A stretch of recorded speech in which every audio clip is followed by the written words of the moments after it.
Very cheerful good morning, dear students. Today we are going to proceed with our last topic, that is classifications of the languages. As in the last lesson we have learned about classification of the language. Your language, your computer, the computer language is divided into two categories. One is low level language and the second one is high level language. In the low level language, two languages comes under this category. So today we are going to discuss about the low level languages and the further category. So the first one for the low level language is machine language.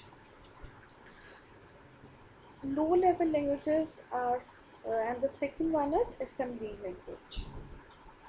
Low level languages are written to run on particular computer and cannot be easily used on the one other computer.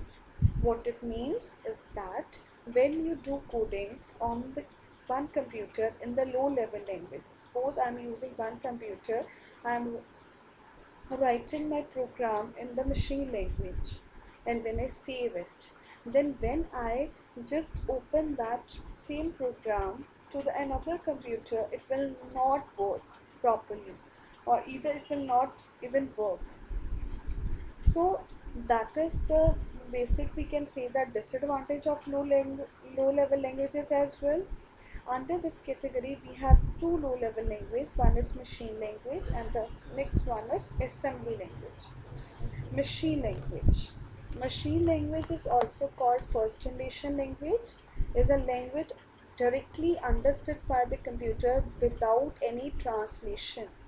Means machine language use only two digits, that is 0 and 1, and we can call them as a binary digit as well. Earlier also I teach you that computer understand only one language, that is machine language, which is in the form of 0 and 1. Each and everything has been written in the form of 0 and 1, and to do the programming or coding in this 0 and 1 in the form of 0 and 1, it's very difficult. It's very tedious as well to do the programming in the form of zeros and 1.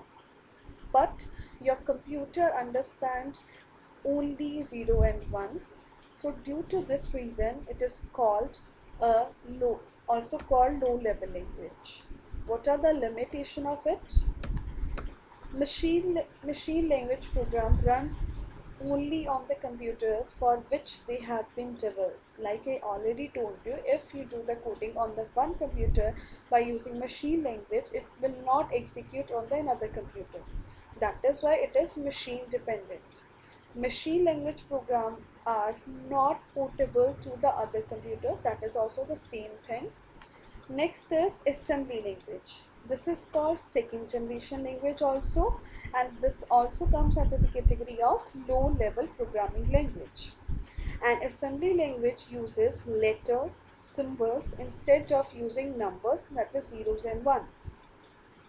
A program written in the assembly language use short sequence of letter called mnemonic codes. Like in the machine language we use 0 and 1, but in the assembly language we use some mnemonic codes, or we can say that some English words also in that language, like add for addition, LDA for loading, MUL for multiplying.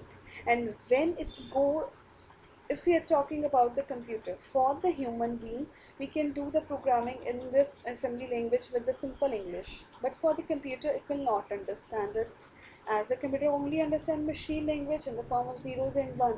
So we need to translate that English into the form of zeros and ones. So when we have to translate that into the machine language, we need some translator. Translator is a program which translate the things. Now assembler is the program used to translate machine language into the, used to translate assembly language into machine language, so that computer can understand. Here they give the diagram as well. Assembly language in the mnemonic codes, Then in between we have assembler, which translate the assembly language into the machine language which computer understand. So this is all about your low level languages. Thank you everyone.